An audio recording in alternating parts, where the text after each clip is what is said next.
එකපාරක් ඔයා බැලුවොත් හැමදාම ඔයාලට බලන්න හිතෙන විදිහට හදපු වීඩියෝ එකක් මේක. ඉතින් ඔයාව අද සාදරයෙන් පිළිගන්නවා මගේ YouTube channel එකට. ඉතින් මම අද ඔයාලට පොඩි රහසක් කියන්න හිතාගෙන ඉන්නවා කොහොමද ඉංග්‍රීසි බෑ කියන අයව පාඩම් කරවන්නේ කියලා හරි ලේසියෙන් ඉංග්‍රීසි ඉගෙන ගන්න. දිගටම මගෙත් එක්කම රැඳිලා ඉන්න මේ වීඩියෝ එකත් එක්ක. හරි එහෙනම් අපි අද පාඩම් පටන් ගමු. අර අපි කියන්නේ මේ බොක්කෙන්ම ලව් කරනවා කියලා. ඉතින් ඒ වගේ වෙලාවක ඔයාලා දැන් ඔයාගේ මේ ගෑන් ළමයට කියන්න ඕන වෙනවා මම ඔයාට ඇත්තටම ආදරෙයි. I really do love you. දැන් කොයික හරි ලස්සන ගෑනු ළමෙක් ඉන්නවා දැක්කම කොල්ලෙක් තව යාළුවෙක් එක කියන කතාවක් තමයි මේක. මචං අරයා දිහා බලපන්. පට්ට කෑල්ලනේ. Look at that one dot, she is hot staff. ඔයත් කසාද බැඳලා නම් සමහරට ඔයත් මේ කතාව කියන්න පුළුවන්. මගේ වයිෆ්ට ආයෙත් බබක් හම්බෙන්න ඉන්නේ. My wife is up the duff again. එයා තාම එතනද වැඩ කරන්නේ. Does he still work at the same place? ඔයා වාගේ බෝඩිමට වෙලා යාළුවත් එක්ක ඉන්නවා කියලා හිතන්නකෝ දෙන්නට හරිම කම්මැලි ඉතින්. ඊට පස්සේ යාළුවාගෙන් අහනවා අපි රවුමක් ගහන්න යමුද? Let's go for a round. දැන් ඔයා බොන තැනක ඉන්නේ. බොන තැනක ඉන්න උනාට ඔයාට බොන්නත් බෑ වෙලාවේ. ඊට පස්සේ ඔයා කියනවා තව කෙනෙක් එක්ක මම එතනින් හොරෙන්ම මාරු වුණා. I stole away. දැන් මෙහෙම හිතන්නකෝ. දැන් ඔයා වැඳලා ඉන්නේ හොඳ වැදගත් ගතිගුණ හොඳ ගෑනු ළමයි එක්ක. එහෙම වෙලාවක වෙන කෙනෙක් ඔයා දිහා බලලා කියනව නේද? ඔයා ඒ වගේ ගෑනු ළමෙක් ලබන්න හරිම වාසනාවන්තයි.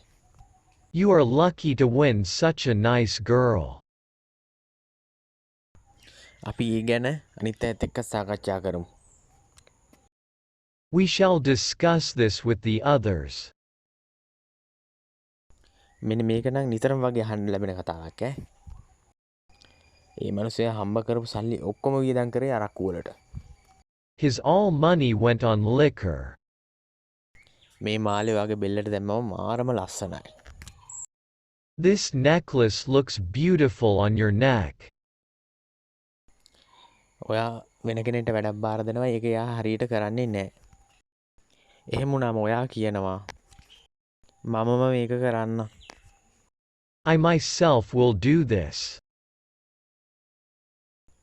ඔයා ඉස්කෝලේ යන දවස්වල රෙජිස්ටර් එක මාක් කරන්න කලින් පන්තියේ ටීචර් මෙහෙම කී පාරක් නම් අහලා ඇද්ද?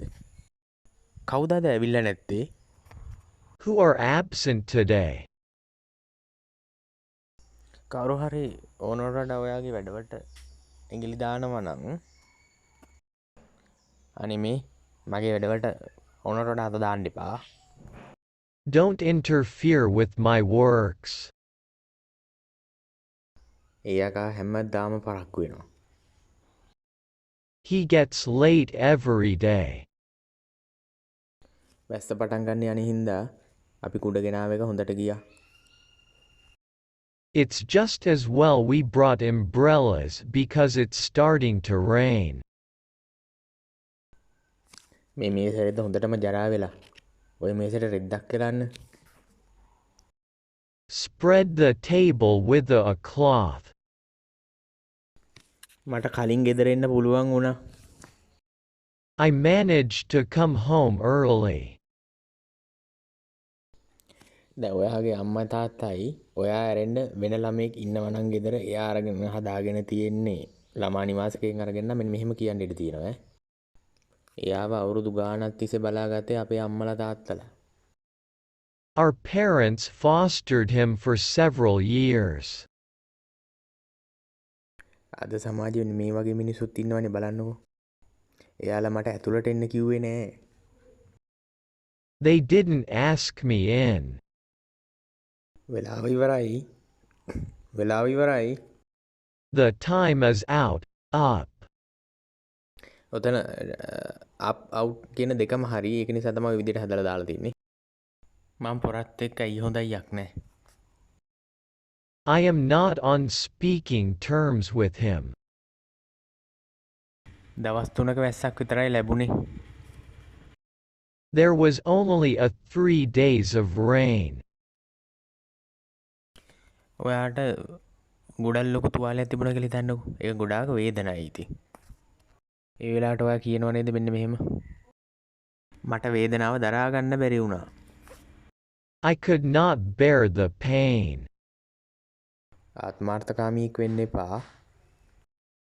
Don't be an opportunist. කාගේ හරි කුස්සියකට ගිහිල්ලා ඒ කුස්සිය පිළිවෙලට තියනවා නම් ඔයා මෙහෙම කියනවනේ. ඔයාලගේ කුස්සිය කල එළියට තියෙනවා. Your kitchen is spick and span. මට එයාගේ මතය තේරුම් ගන්න බෑ. I can't make out his view. ඔය විෂය ගැන පොත් කීපයක් විතරයි මම කියවලා තියෙන්නේ. I have read only a few books on that subject. මට ඔයාව අඳුර ගන්න නම් බෑ. I can't recognize you. මෙහි ඉඳලා කිලෝමීටරයක්වත් දුර නෑ. There is no 1 kilometer from here. ඔයා ඔයාගේ වැඩ කරන්න. අනුන්ගේ වැඩවලට අත දාලා ඇඟිලි පුච්ච ගන්න එපා. Confine to your work and do not burn your fingers. ඒකට මිටියෙන් ගහන්න. Hit it with the hammer. අත කාලගුණය නම් එච්චර හොඳ මදි ඈ. The weather is pretty bad today. ඒ කතාව නම් සම්පූර්ණයෙන් ගොතපු කතාවක්. That story is completely made up. මට මේ තැන හොඳට හුරුයි. I am used to this place. සත්තකින් මම උඹලා සේරම පෙත්ති ගහනවා. I swear I'll cut you all into slices. ඇයි ඔයා මට එන්න කිව්වේ? Why did you ask me to come? අද ලෙසන් එක පටන් ගන්න වෙලාවේ මම ඔයාලට කිව්වා නේද ඒක මතක හිටින්න. ඒ කියන්නේ ස්පෝකන් ඉංග්‍රීසි මතක හිටින්න ක්‍රමයක් තියෙනවා මම ඒක ඔයාලට කියලා දෙන්නම් කියලා. ඔන්න දැන් මම කියලා දෙන්න හදන්නේ. දැන් ඔයාලට කියන්න ඕනේ කියන්නකෝ. ඔය පාරේ හිඟා කාලා හරි මම අම්මව ජීවත් කරවනවා කියලා. I keep my mother alive even I have to beg for money. දැන් ওই වාක්‍යයට තාත්තව අම්මා වෙනුවට තාත්තව ආදේශ කරලා කියනවා. මම පාරේ හිඟා කාලා හරි මගේ තාත්තව ජීවත් කරවනවා. I keep my father alive even I have to beg for money.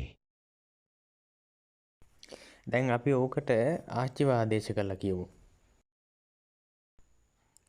මම මහපාරේ හිඟා කාලා හරි මගේ ආච්චිව ජීවත් කරවනවා.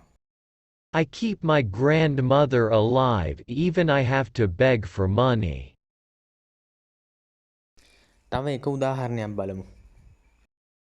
ඔයාගේ දරුවන්ව ආදේශ කරලා කියන්නකෝ ඒ ගැන. මම පාරේ හිඟා කාලා හරි මගේ දරුවන්ව ජීවත් කරවනවා. I keep my children alive even I have to beg for money. ඉතින් ඔය ක්‍රමේ තමයි හරියම ලේසි ක්‍රමේ පාඩම් කරන්න. හේතුව දැන් මුලින් අපි ඔකට අම්මව ආදේශ කරා. ඊට පස්සේ තාත්තව ආදේශ කරා. ඊට පස්සේ වයිෆ්, ඊට පස්සේ දරුවන්ව. ඔයාට ඕන කට්ටියක්ව දාන්න පුළුවන්. ඔයාගේ යාළුවන්ගේ නම්. එහෙම නැත්නම් ඔයාගේ නැන්දා කියලා කියන්න පුළුවන්. ඔයාගේ මාමා කියලා කියන්න පුළුවන්. ඔයාගේ සහෝදරිය කියලා කියන්න පුළුවන්. ඔයාගේ සහෝදරයා කියලා කියන්න පුළුවන්. ඔයාගේ යාළුවන්ගේ නම් කියලා කියන්න පුළුවන්. ඒ වගේ ගොඩාක් අයගේ නම් ආදේශ කළා ඔය වගේ 20ක් වාක්‍ය හදන්නකෝ. දැන් නම් 20ක් ලියලා ඒ නම් 20ටම ওই ටික ආදේශ කරන්න. ඒ ආදේශ කළා නම් 20 ලියලා ඉවරනකොට ඔයාට ඒක කතා කරන්න පුළුවන් පටස් ගාලා. ඉතින් බලන්න ඔය කොයිතරම් ලේසිද කියලා. මොකද මම අත්දැකීමෙන් දන්න දෙයක් නිසා තමයි ඔයාට ওই දේ ගැන කිව්වේ. ඉතින් මම හිතනවා අද පාඩම ඔයාට ගොඩක් තේරෙන්න ඇති කියලා. අද මෙතනින් මේ පාඩම ඉවර වෙනවා. ඉතින් මම හැමදාම උදේ 11ත් අතර වගේ වීඩියෝ එකක් අප්ලෝඩ් කරනවා. ඒ අප්ලෝඩ් කරන සෑම වීඩියෝ එකකම හරිම ඉක්මනින් ඔයාට ඉංග්‍රීසි කතා කරන්න පුළුවන් විදිහට තමයි හදලා තියෙන්නේ. ඔයාට තේරෙනවා ඇති මං හිතන්නේ මේ අද කරපු පාඩමත් කොහොමද කියලා. ඉතින් දිගින් දිගට මගෙත් එක්ක රැඳිලා ඉන්න මේ වගේ ලස්සන ඉංග්‍රීසි පාඩම් ගොඩක් ඔයාලට මම අරගෙන එනවා. ඔයාට වැඩි කාලයක් යන්න කලින් ඉංග්‍රීසි කතා කරන්න පුළුවන් වෙන විදිහට මම ඔයාට මේ තත්ත්වයට හදනවා.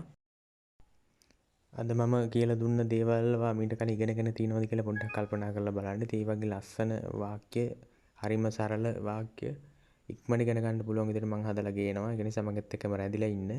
ඉතින් ඔයගොල්ලෝ සියලු දෙනාටම සුබ දවසක්.